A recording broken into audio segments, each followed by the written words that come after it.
Am I the a-hole for only wanting a relationship with my grandson and not his half-sister? This has been weighing on me for a while, and I never imagined I'd be one of those people posting here. But recent events have left me wondering if I really am the villain in this situation.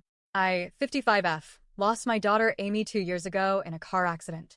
She was my only child, and I don't think I can ever fully explain what that kind of loss does to a person. Amy was everything to my husband and me. She was smart, fiercely loyal, and made us grandparents to the most wonderful boy, Kai, who is now 8. Amy was married to Daniel, 33M, and while he and I weren't always close, we tried to have a civil and respectful relationship, especially for Kai's sake. After Amy died, we did everything we could to keep a stable presence in Kai's life.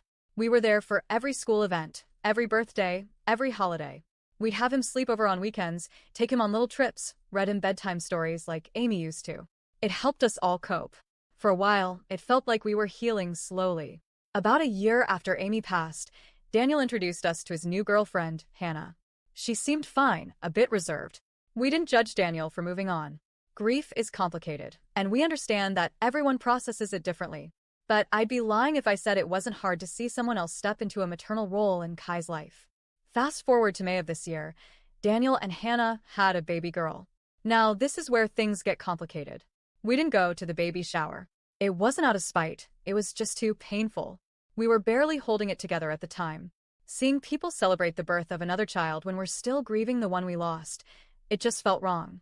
We didn't buy gifts. We didn't visit at the hospital. And yes, we were taking care of Kai during Hannah's labor, and he wasn't allowed in the hospital anyway, but Daniel expected us to take turns visiting the baby. He called the baby our new granddaughter. That caught me completely off guard. I don't say this to be cruel, but I don't see Hannah's daughter as my granddaughter. She is not Amy's child. I have nothing against the baby herself. She's just a child, innocent in all this, but I don't have an emotional connection to her. Amy was our only child. Kai is our only grandchild. That's just how we feel. Daniel confronted us shortly after the baby's birth. He was upset. He said, "Why should Kai be the only one to get grandparents? You should be happy to have even more grandchildren." My husband calmly told him that while we'd always be kind to his daughter, Kai was our grandchild. He was Amy's son, and Amy was our world.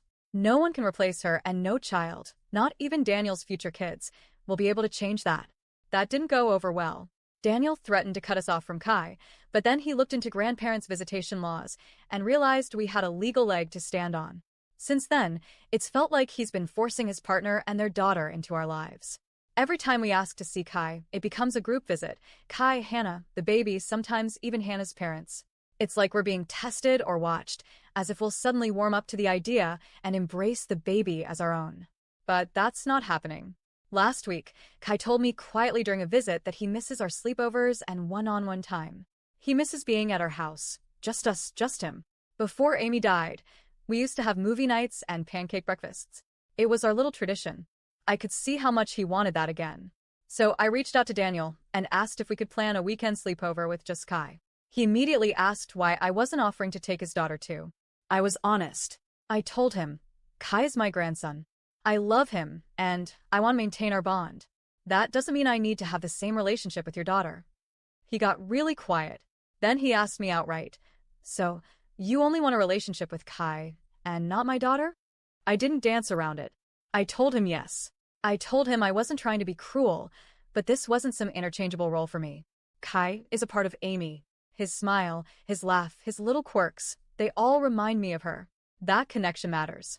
I can't force myself to feel the same way about someone else's child. Daniel erupted.